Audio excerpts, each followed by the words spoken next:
Do you feel like your muscle gains have plateaued?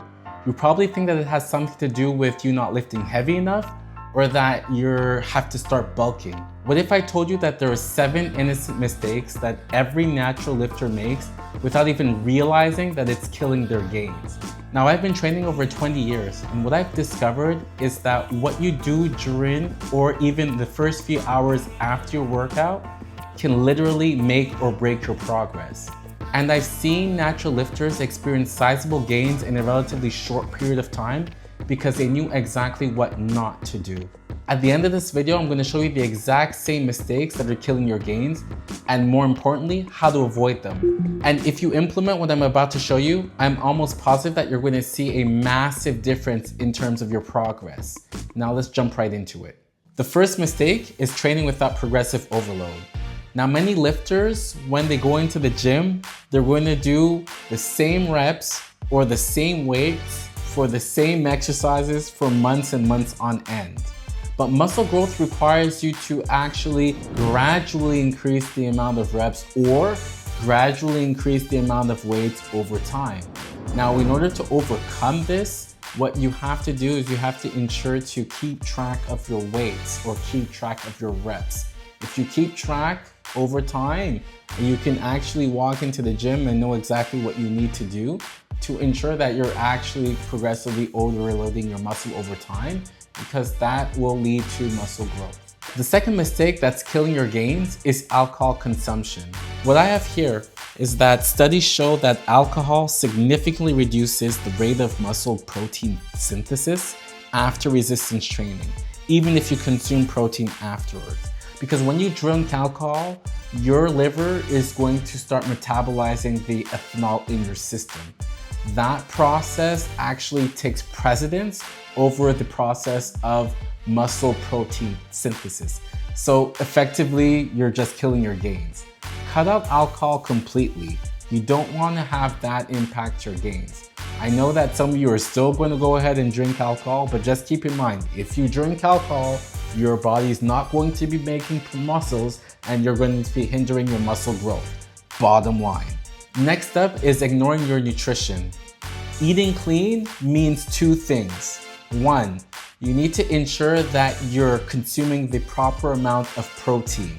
So you need to aim between 1.6 to 2.2 grams of protein per kilogram body weight.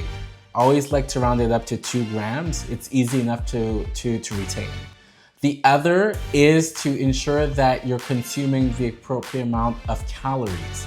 So your calories are broken down into fats, protein, as well as carbohydrates.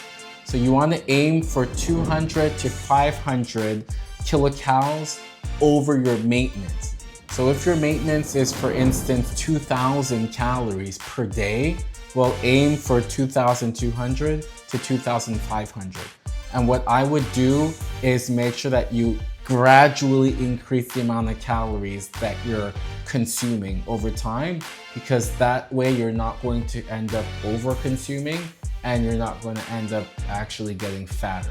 The fourth mistake is training either too little or too much. Either you're doing an endless amount of reps and that's just going to lead to muscle fatigue, or you're training a muscle group once per week. For naturals, what you want to aim for is to train a muscle group 2 to 3 times per week. That's going to ensure that you're going to get the adequate muscle growth because you're going to be challenging that muscle enough for it to grow. The fifth mistake that's killing your gains is poor sleep and poor recovery.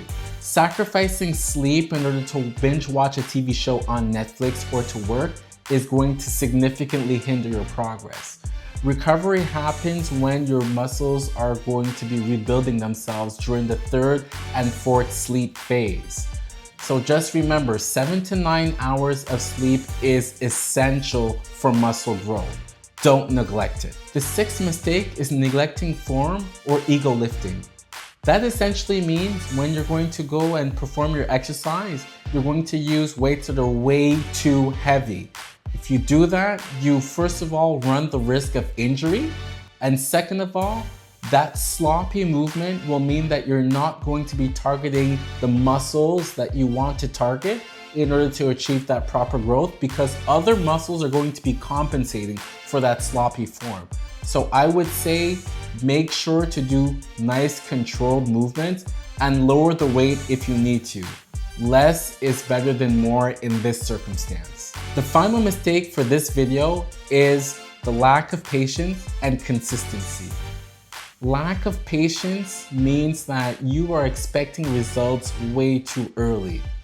Results come over time, so gauge about 6 to 8 months before you actually start seeing results. Anything before that, your body is just building itself. So don't focus too much about having immediate results. Don't try to change your program after 2 weeks because you're not seeing the results that you want. Give your body time to grow. You also have to stay consistent in the gym. So those of you who decide to work out for a little bit and then you just leave the gym for a couple of months and then you come back in and then you leave for another 2 or 3 weeks and then you come back in, you're not going to see your results like that. You really need to stay consistent with your workouts in order to achieve that growth. So there you have it, guys, 7 mistakes to avoid, because I want to see you pack on that muscle because you're working so hard, and it'll just be so sad to see all that muscle gains go down the drain because of these 7 stupid mistakes. So train hard, train smart, and I'll see you in the next video.